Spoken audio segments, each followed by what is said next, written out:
नमस्कार, मैं हूं शशांक शुक्ला और आप लोग देखना शुरू कर दिए हैं द पत्रकार वाला।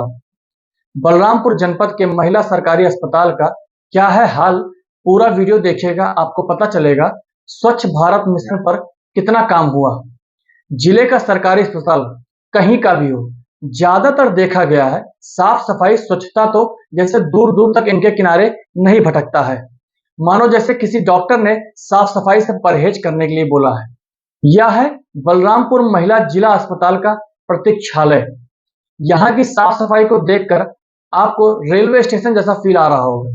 प्रतीक्षालय का मतलब तो आप लोगों को पता होगा, जी हाँ, जहाँ पर तीमारदार विश्राम कर सकते हैं यदि उनके मरीज को भर्ती किया गया है। लेकिन बलरामपुर जिला अस्पताल में एक खास बात यह है कि यहाँ प्रतीक्षालय में जच्चा बच्चा के लिए भी पर्याप्त व्यवस्था किया गया है। आप देख सकते हैं क्या शानदार व्यवस्था इस बच्चे को मिल रहा है। आप ध्यान से देखेंगे तो गणेश जी की सवारी चूहा भी बीच बीच में बच्चे का मन बहलाने के लिए आ जाता है। अब आप ही बताइए, ऐसी शानदार सुविधा आपको किसी अस्पताल में मिल सकता है? मच्छरों की भी उचित व्यवस्था किया गया है जिससे आप कभी गलती से सो न जाएं और आपका ध्यान मरीज से या बच्चे से हट न जाए। यह दृश्य देखिए, चारों तरफ पानी भरा हुआ है, बीच में किसी ने बिस्तर बिछा रखा है। अब आप ही सोचिए, चारों तरफ पानी और बीच में आपको लेटने का अवसर मिल जाए तो शायद आप इस तरह का सुख प्राप्त करने के लिए आपको लाखों हजारों रुपए खर्च करना पड़ेगा। आपको अंडमान निकोबार द्वीप या विदेश के किसी बीच पर ही इसका आनंद मिल पाएगा, लेकिन यहाँ सब व्यवस्था फ्री में है। अब एक और वीडियो देखिए, यहाँ भी यही स्थिति है। नाली के किनारे कोई 10 दिन तो कोई 2 दिन का बच्चा लिया माँ अपना समय काट रही है। यह स्थिति आप जैसे देवतुल्य जनता की है। यह मैं नहीं कह रहा हूं, मैंने कई बार सुना है, आपने भी सुना होगा। जब नेता आपके वोट से चुनाव जीत जाते हैं तो अपने वक्तव्य में आपको देवतुल्य जनता बताकर धन्यवाद देते हैं। अब आप ही देखिए, वही देवतुल्य जनता को स्वास्थ्य के मामले में क्या सुविधाएं दिया जा रहा है। अपने आप से आप देवतुल्य जनता पूछिए, जब आप अपने घर के साफ सफाई के लिए किसी मजदूर को भाड़े पर मजदूरी पर लाते हैं तो सोचते हैं कि शाम 5 बजे तक जब इसकी छुट्टी होने वाली हो उतने बजे तक साफ सफाई इससे कितना ज्यादा करा लिया जाए, बराबर निगरानी उस पर बनाए रखते हैं। तो जब अपने देश में आपके टैक्स के पैसे से या देश चल रहा है तो इतना तो आप निगरानी के तौर पर पूछ सकते हैं, सवाल कर सकते हैं। एटलीस्ट अस्पतालों में तो साफ सफाई पर बात कर सकते हैं। अब बात करते हैं अस्पताल प्रशासन की।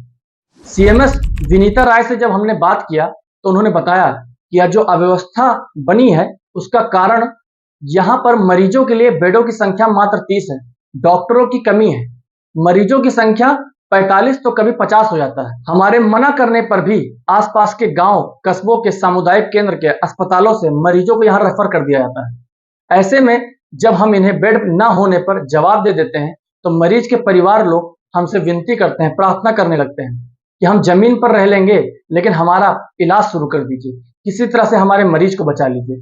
ऐसे में अस्पताल प्रशासन व डॉक्टर की मजबूरी हो जाती है कि पहले आपके मरीजों को बचाया जाए। इस तरह की इंसानियत की एक बड़ी मिसाल पेश कर जाते हैं, लेकिन डॉक्टर द्वारा इस सेवा भाव को न कोई देखता है और न ही दिखाना चाहता है।